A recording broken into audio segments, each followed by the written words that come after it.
What's going on, Solid Steppers? This is Miss Ward coming to you. I actually, all right, great. Thanks, man. I appreciate it. Pulling out of covers. Don't tell my better half because I am not supposed to have my fat ass in covers, but it is what it is. Anyway, so what we want to talk about today, I want to kind of give you guys a peep into my coaching when I'm talking with my students or the people that, you know, do business with me so that they can be better. One of the biggest things we discuss on a regular basis is lead and lag indicators. You always hear me talk about atomic habits and you hear me talk about 12-week year. One reason why I'm such a big proponent of those books is that they really tackle lead and lag indicators.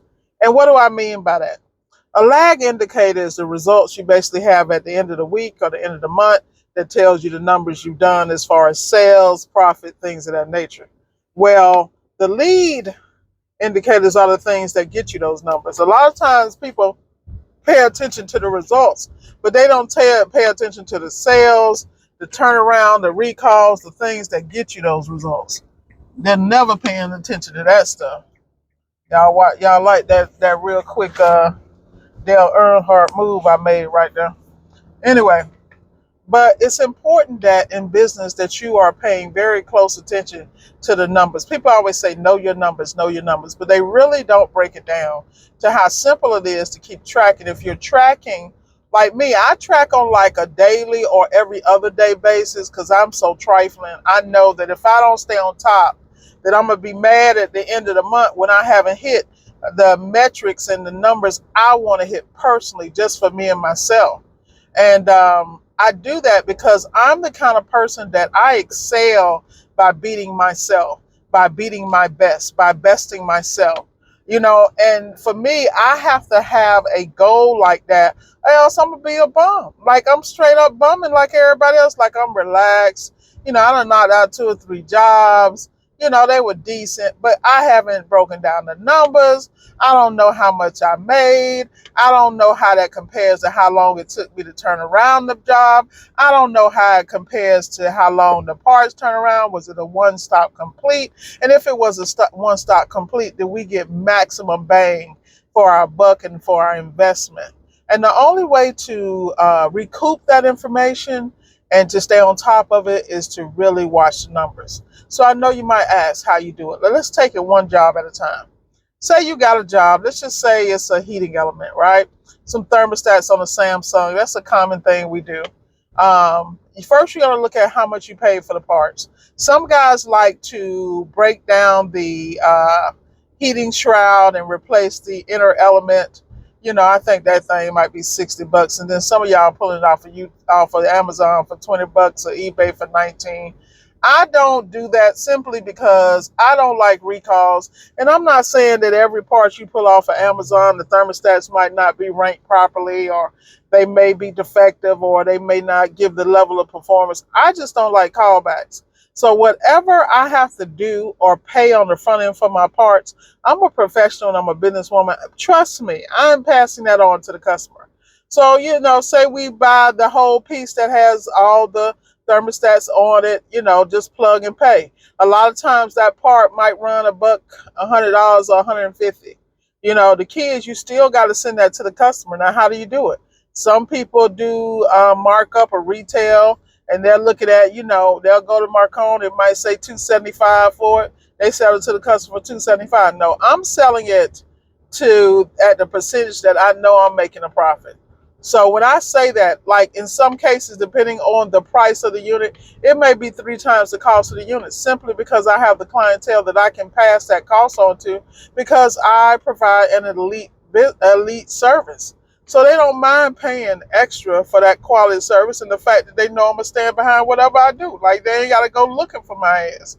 You know what I mean? I'm outside, as the youngins like to say. Like my nephew always say, "Auntie, I'm outside. We outside." I'm like, okay, I see you. Anyway, let me not tangent because y'all know I do that. But the reality is what you want to do is look at those numbers. And if I'm say I pay $80 for it, I'm not selling it for anything less than 3 times 80 is 240. I'm not selling it less than that. If I pay 100 for it, I'm not saying less than 300 and change, because that's just how I operate. Because I need to make sure I'm eating well off of that part. Because what people don't understand, they're like, well, how do you blah, blah, blah. I said, first of all, do you run a business? Because shipping, my knowledge, my relationship with the vendor, and the fact that, my credit relationship or whatever it is to turn around and get that part to you, they paying for all that. Because that's what I bring to the table. Excellent service, quick turnaround, and job done the right time, the right way. So I'm saying all that to say is you got to make sure that whatever you're selling it properly. And as far as the labor is concerned, this should be a non-conversation when you can go buy the Blue Book online. No one should be charging less than Blue Book unless you're doing package deals for property managers or you have some kind of relationship and you're going off of volume. I run my business off of profit. I don't run my business off of volume. Some people run off of quantity, and that way they put, they market just enough so they can eat a little bit and they can take care of the client. I'm not knocking how anybody do business. I'm talking about how I do business, because the way I look at it is my ticket average has to stay at a certain point, and the only way it's going to stay at a certain point if I deal with a certain caliber clientele that has discretionary income and that understands the features and benefits of having Miss Ward come handle your business. Because no one's going to do it like me. I'm going to stand behind it, and it's going to be quality work, and I'm not putting no shade tree parts on the unit. And if I tell you this is what it is, this is what it is. If it goes sideways, I'm still going to stand on my word and take care of my client. And those are the customers I deal with. And I'm blessed to be able to hit multiple states, but what people don't understand, there's a price for this. There are trip charges, there are hotel fees. It's not what you think. So I run my business as a boutique business with specific clientele, and I'm able to slow it down, speed it up, whatever I'm able to do. But that's how I structured the business. I structured the business around the life I wanted to not only have and the freedom I wanted to have, but also the ability to ramp it up. If I want to run $1 million a year, I can. But the point is, you better believe there are going to be systems in place for that to happen. At the end of the day, though, you got to make sure your systems are key. And this goes back to these lead and lag indicators. Most of my jobs are one-stop completions because I gather so much detail and information. I show up with the parts to get it done, so I don't have to do a turnaround. Now, does that work all the time? No, because there's always a glitch in the system somewhere, but that's what makes us human, is our ability to adapt and execute at that elite level anyway. And that is what you should have for yourself. We're going in these last 4 months of the year, and as far as I'm concerned, me and my team, everybody in my circle, we are ramping up because we ain't trying to have no New Year's resolution. We trying to already be there when the New Year hit. We want to make sure the same momentum we have coming out of this room this year and 2023, that we are rolling that into 2024 wiser, stronger, and better and bigger. And that's the name of the game. And you should be surrounding yourself with those kind of people. So getting back to the lead and lag indicators, one of the lead indicators I'm going to be looking at is what do I forecast my ticket to be before arrival? What's my turnaround time? How much time is it going to take me once I arrive to the premises? Like, for instance, I had a customer this morning. Let me tell y'all something. $1 million house. I'm not going to say, I have to be very careful here. Let me do the Erica. Let me be careful here, because that's her ass. Let's just say stuff was everywhere. It was like, I almost thought I was in a hoarder situation. And if I wasn't driven by my ticket average, I probably wouldn't even been there. But the reality is that everybody go through things in their life, so I try not to judge. Everybody had their own trauma, and sometimes it shows up. People don't understand. Your outer world is a reflection of your inner world. And when I see people in chaotic situations, because the house wasn't nasty, it wasn't like I could, it wasn't a sanitation issue. It was a disorganized and stressful situation. Obviously, they got some things going on, so I'm not going to knock them. But what I'm saying is, there's a fee for that.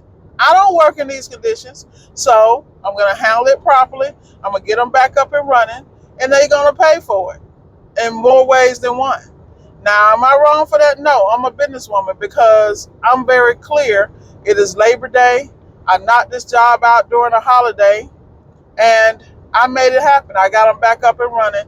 And this is called, we charge for holiday time pay. We charge for emergency calls because that's what real business people do. So once again, that adds to my ticket average.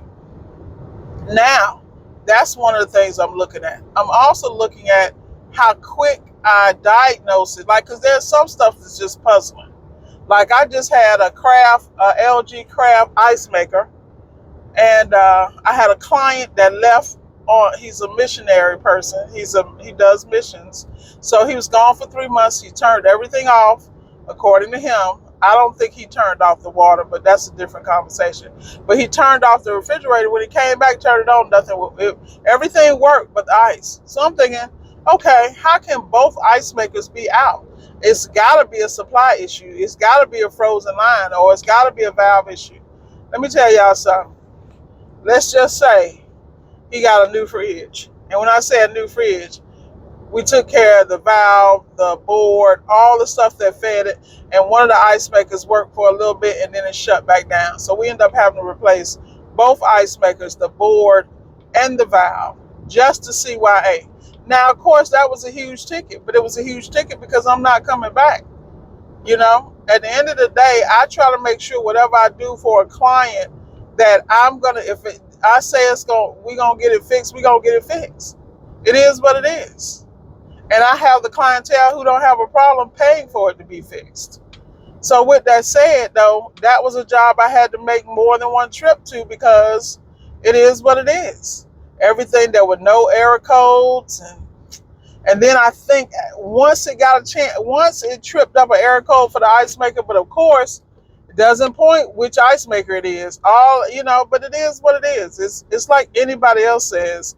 At the end of the day, until you're boots on the ground and doing this daily, you are not going to see these things. Like, it's a lot of jobs I work on, and people in my roundtable have never seen those appliances or had those issues. But one thing about me, I'm very detailed oriented. Whatever I do, I'm all in the Come on, man. This clown, you see people trying to get up. Why these people be working my damn nerves? Now, you realize, I can't. Y'all need to get y'all cousins. Because this little Toyota is not going to outbeat this 18-wheeler. See, 18-wheeler almost crushed their ass. Man. Out of damn control. Y'all saw that. Get your people. Get your people. Get my ass over in the damn slow lane where the old folks are. Because I ain't got time for this drama. But anyway, I know y'all laughing, but shit, you been out here, you know what it is. And it's Labor Day. Woo. I've already seen like 2 or 3 18-wheelers turned over, and I'm sure it wasn't even their damn fault. Probably these people riding on the road. Y'all pray for these truckers and pray for these people on the road because they ain't got no damn sense. But getting back to lead and lag, so you got to look at your indicators. Are you taking jobs that are going to be profitable? Are you taking jobs that, you're learning? So a lot of times when I'm coaching people, we're having those conversations regarding the type of jobs of really figuring out what this job is. When I first got in the game, into appliance repair, I took everything. And I took everything because in order for me to make the proper decisions of how to run my business and make it profitable, I had to cut the learning curve. And the only way to do it was just to immerse myself in the craziness. I remember Brandon used to always tell me, Shell, every job ain't a good job, because I was pulling tubs, doing stackables, and where you got to change the tub because it's rusted out, and then that's when you learn that you got to do the whole damn assembly because it doesn't come apart because of the materials that fuse together over time. And all those are expensive lessons. That's why when I tell people I charge coaching for a reason, because first of all, you need to have some skin in the game. I'm not interested in talking to people who are kicking tires. I want to talk to people who want to win, and who are fully invested in really getting into the business and making, the proper money and living. Now, I'm not saying you got to do it full time, but if you're going to do it, you need to get paid. But you can't get paid if you don't have the skill set. That's why you always hear me talk about pushing training. Right now, my current students, Right now, I'm coaching one that's going through purchasing an appliance repair business while he works his full 9 to 5, and he handles this business remotely. My hat's off to his ass because I'm trying to tell you, I be giving him the side eye, but I coach him and he follows instruction and he brings his own stuff to the table. So I ain't mad about it. I'm actually very proud of him. Shout out to T. And same thing with Sam. I'm coaching Sam, and Sam is phenomenal. Is already a tech in the trades, and he's definitely putting his best foot forward. And I just love it when I see people who are fully invested in getting it done instead of walking around sucking their damn thumb and still on their mama nipple. Like it's crazy. Like I'm not the coach for you if you need somebody to like give you a bottle every now and then, because I'm not that coach. I'm the one that's gonna tell you the truth. I'm gonna prepare you for the hard times, and I'm gonna celebrate when you win. And when you scrape your knee, I'm gonna get in that butt. But guess what? I still got you because I want the best for you. And that's the kind of coach I am. That's why I don't coach weak people. You can't handle it. If you think I'm finna soft pedal, I am truly not it. And that's only because I never want anyone to say, Miss Ward didn't tell me. Miss Ward didn't prepare me. That's why my videos are the way they are, because not only do I want you to win, but I want you not only to win, I want you to excel. Then I want you to get your ass out of survival mode and actually thrive and be able to take these resources that you make in this business and invest it in things that are going to take you to the next level, where you don't have to use your hands, that you're using your mind. I'm not knocking people who are in the trades and use their hands, but at the end of the day, when you take the skill set of these trades and you're able to put it in an environment, in a situation that you can teach others, and you can keep them from some missteps, and you can help them change your life, you've done some life-changing stuff. So it's so many people I meet on a regular basis that are really capable of so much more than what they are, but they want to sing around these damn people who ain't got nothing, don't want nothing, and really mad because you're trying to do something. Get your circle right, people. Get your circle right. It's 2024. We got to get it. So with that said, I done preached to y'all asses enough. Happy Labor Day. And as I always say, let's go get it.